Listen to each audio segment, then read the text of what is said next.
A very good evening, Zimbabwe. You are listening to Studio 7 from the Voice of America in Washington on Wednesday, April 5th, 2023. This is the Diaspora Forum. I am Kip Stube.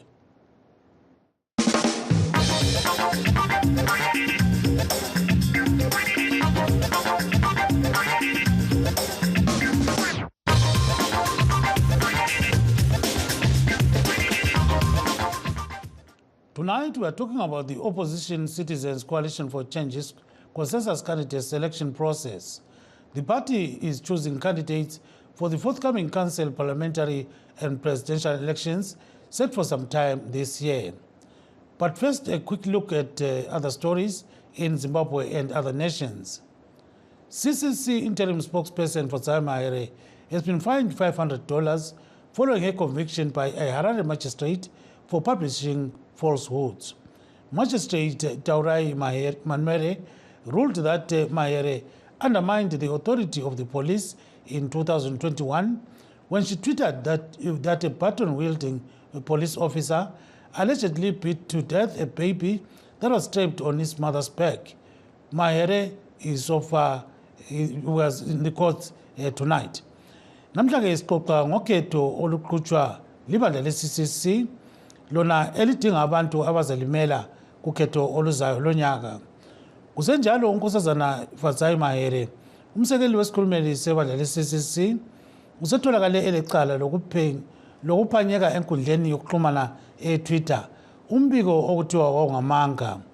UMahere wethula umbiko othi kulomntwana owatshawa lipolisa wabhubha ebelethwa ngunina, ugwetshweke ukuthi ahlawule $500. In other news, the Zimbabwe Electoral Commission chairperson Justice Priscilla Chikumba told Parliament today that they have received 77 billion Zimbabwe dollars for conducting this year's elections. Courts and accreditation of observers. We had bid for 128.6 billion and we were allocated 77 billion.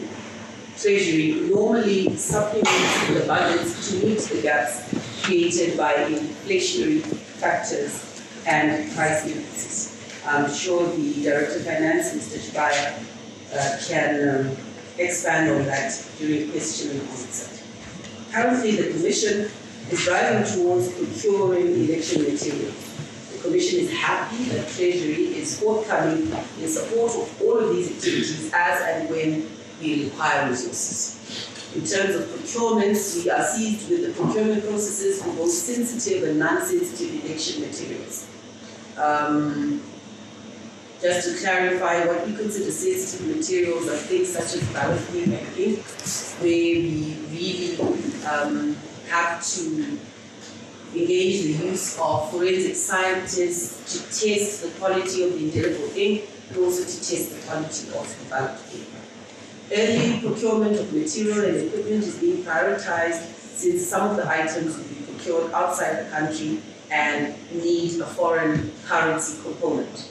Due to the fact that the procurement of such items takes longer, there was need to kickstart the procurement process early.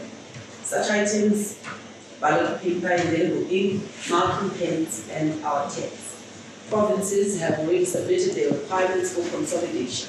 It is expected that most of the deliveries should be received by the end of June 2023 in readiness for calls. In terms of transportation, the Commission is currently engaging the CMED on all our vehicle requirements for the 2023 harmonized elections with a view to hiring vehicles to mitigate any shortfalls that are obvious after considering the inadequacy of the Commission vehicle fleet. Funding has also been provided for procurement of limited operational vehicles. On human resources, in terms of Section 10 of the Electoral Act, the Commission is empowered to access state, local authority or statutory body or council personnel to assist with the running of elections. In this regard, the Public Service Commission has already approved the Commission's request for electoral personnel to be seconded for various duties during harmonized elections. That was Justice Priscilla Chikumba, chairperson of the Zimbabwe Electoral Commission, speaking in Parliament today. In USA, former US President Donald Trump yesterday pleaded not guilty in New York to 34 felony charges of falsifying business records. Trump again denied the charges yesterday evening and attacked the New York prosecutor's motives. The VOA New York Bureau and Veronica Baltera Iglesias contributed to this report. Trump surrendered at a New York City courthouse where he denied charges of involvement in a scheme to hide accusations of sexual misconduct by falsifying business records, to hide payoffs to accusers, including a former adult film actor. 34 false statements made to cover up other crimes. These are felony crimes in New York State, no matter who you are. Trump was greeted by supporters as he returned to Florida and was defiant in a televised address at his Mar-a-Lago resort, where he said the prosecutor was motivated by politics.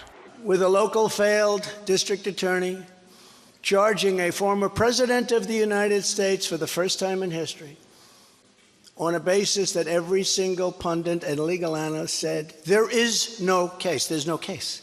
But a grand jury of citizens voted to charge Trump, and one analyst says his attacks on the legal process will only backfire. Paul Schiff Berman teaches law at George Washington University. He spoke by Skype. The case is going to be heard based on the facts and the law. And I also don't think it will help him in the main with the American people, because most Americans want the legal process to operate fully and fairly, even with regard to a former president. People who gathered outside the New York courthouse were divided and passionate. Dion Cheney is a supporter. I'm here to support my president, Donald Trump, the greatest president in American history, probably the best leader on planet Earth ever. Jennifer Fisher is not a fan of Trump.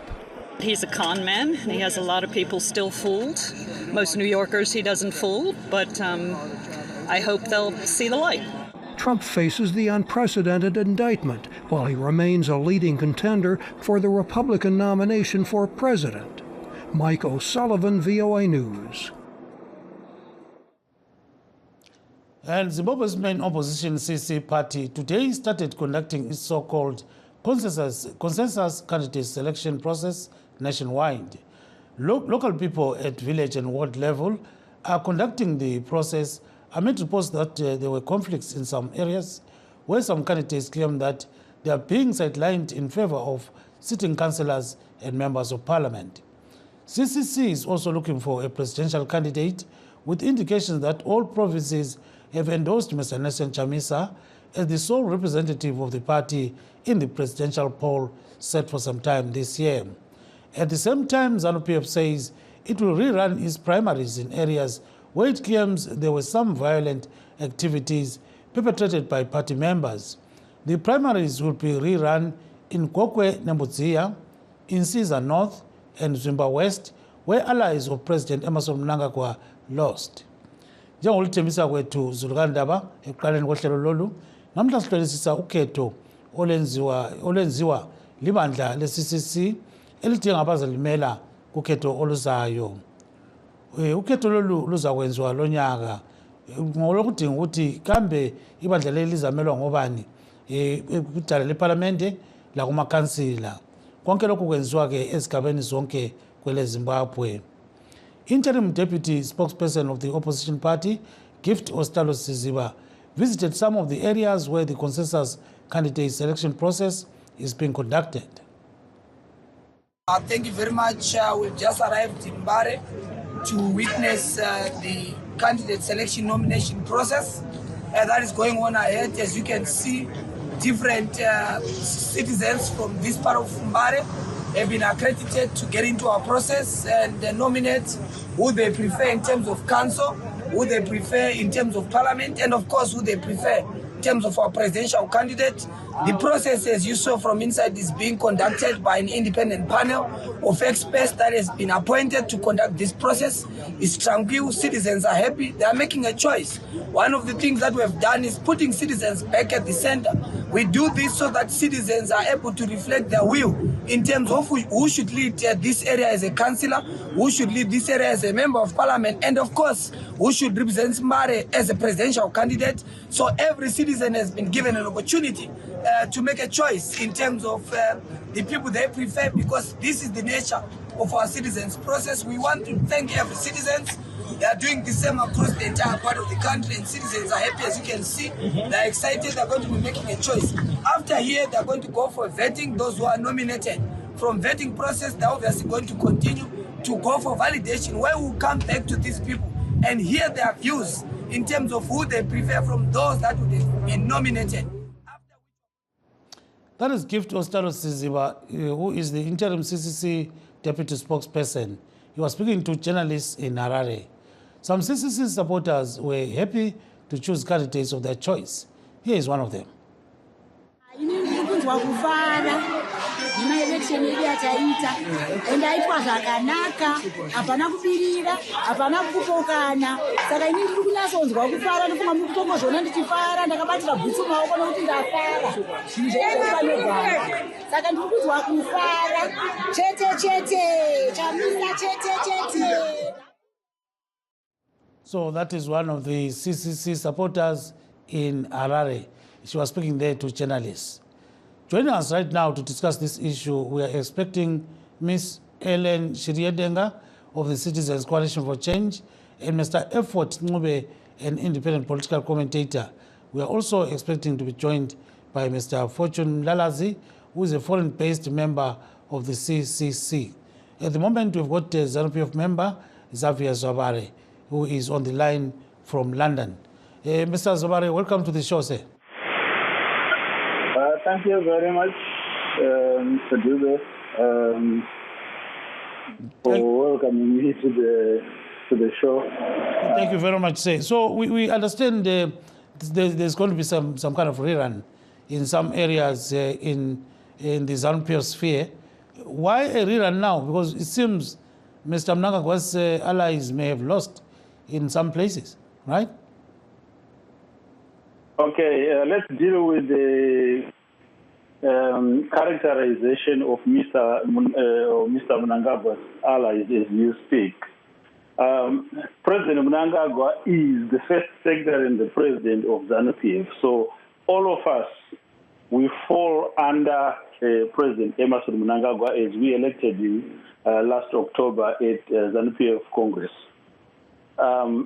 So there is no talk of allies here. It is just a democratic process in ZANU-PF, which we are making sure is done properly, is done according to the party's set rules for internal contestation. As you would have noticed, or as you would have said in your opening remarks, there were challenges in the areas that reruns are taking place.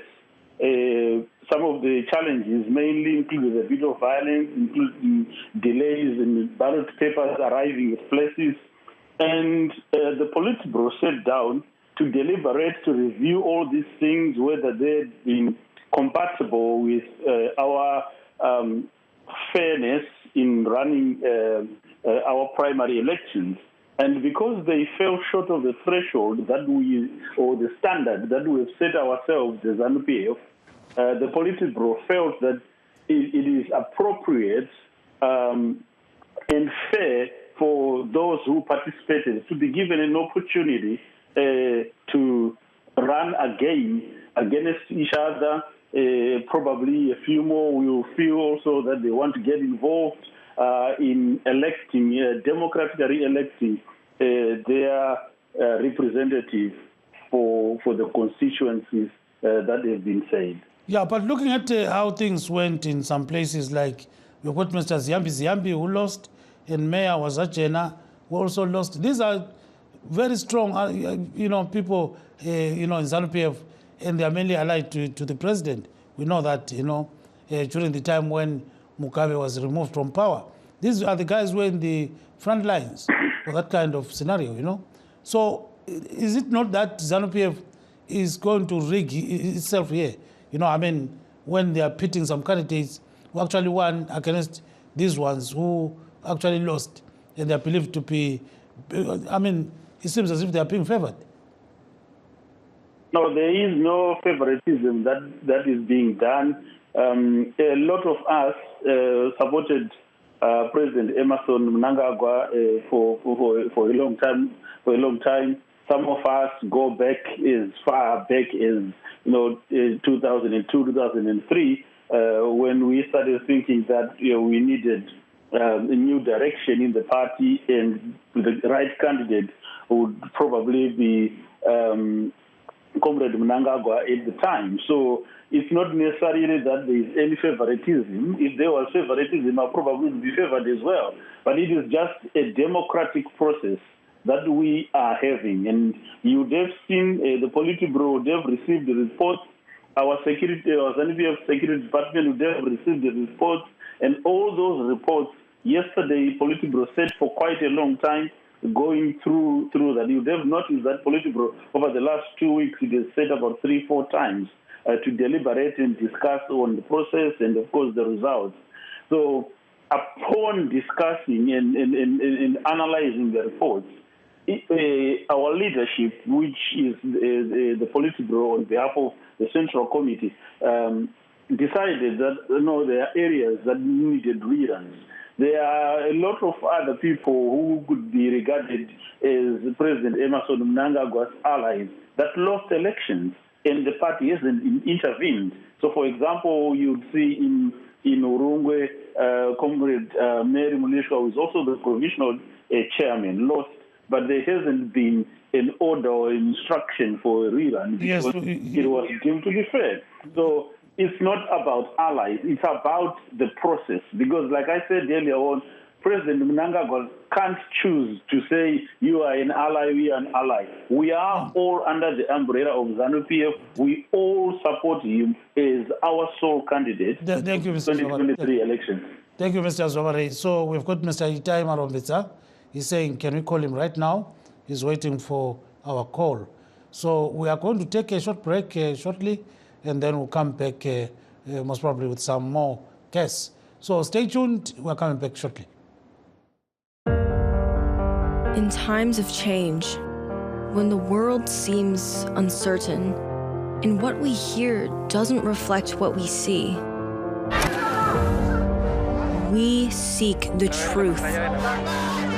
When we are told only part of the story, we lose trust. In moments of crisis, our dreams, hopes, and wishes for a better tomorrow depends on a free press. At Voice of America, we bring you the stories that people take risks to see. We connect the world and unite it with truth. At Voice of America, we show you the whole picture.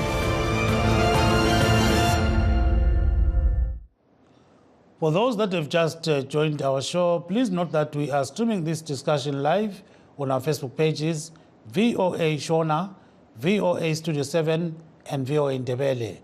We're also live on YouTube, VOA Zimbabwe, and you can also find us on our websites, www.voandebele.com, www.voashona.com, and www.voazimbabwe.com.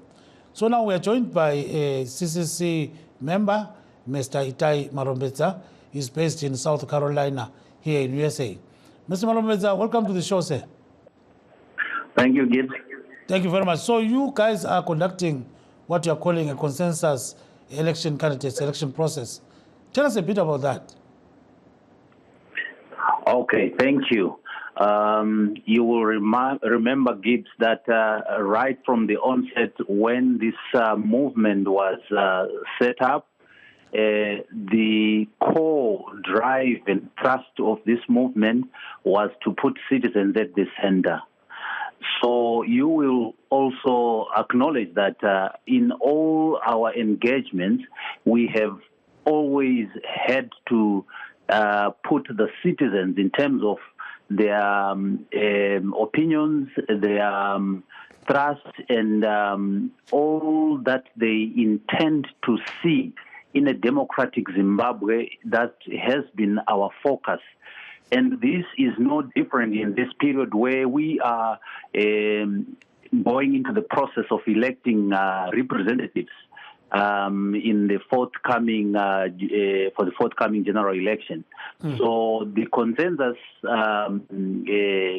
candidate selection is also centered around engaging the generality of the citizens who subscribe to the vision of this movement to participate and make decisions. This is a bottom-up approach that we are actually executing in this process. So while conducting that kind of process, some people are complaining, saying they feel like they're being left out because the process is in favor of the sitting councillors and members of parliament. What's your reaction to that? I think that is misplaced. The process is quite transparent, and the expectations of those who would want to participate in the process is also very clear and transparent.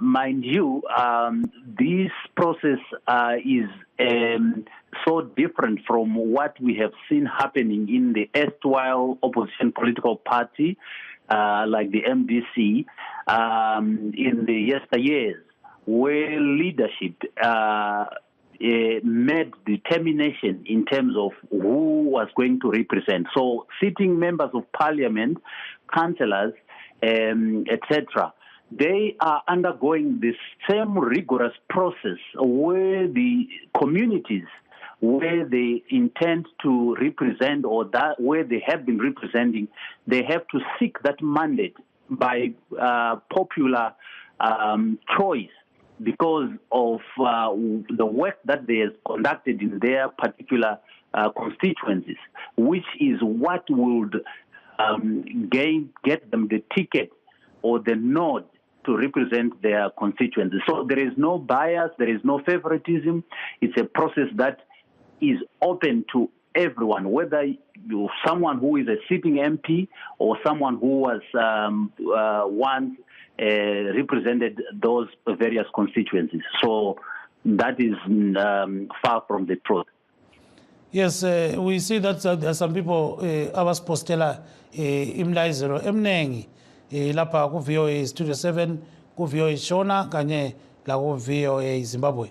So ke kulobaba lapha ke uthi ungumtuma uthi kona beware of foreign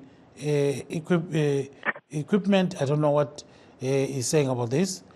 So I think he was saying beware of foreign intervention, Then there's another one, Gift, who says, we understand ukuthi kuhamba njani xa sikhangela ngokhetho lolu olwenziwa yi-CCC.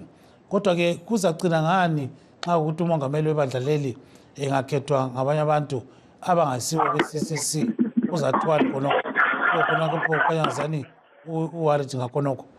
Kuzobuya lo munye ke lapha uthi uRichard Moyo uthi yes siyakuzwa Dube khona ngapho eStudio 7 kodwa kunengi siyabonga njalo ukuthi CCC isisenza ukhetho lolo lwenziweyo. Kuzobuya ke lo Memory Zulu uthi hello bano linjani khona ngapho ku post lapha ku VOA Shona. So coming back to you, Mr. Zobari, we see that there's a lot that is happening in CCC, and can you compare their process to the primaries being done in ZANU-PF? 1 minute on that. Well, you're asking me to compare, a big political democratic process that is found in ZANU-PF and a FEJA process that is being done by the opposition that they can't even explain properly, let alone the people they are calling citizens electing. So the interesting bit is I know someone in Harare East who has nominated Tendai Biti for president, a group of people rather, for CC's president, because they believe in him as their MP and they believe he would be a better leader compared to the current boy who's leading the party.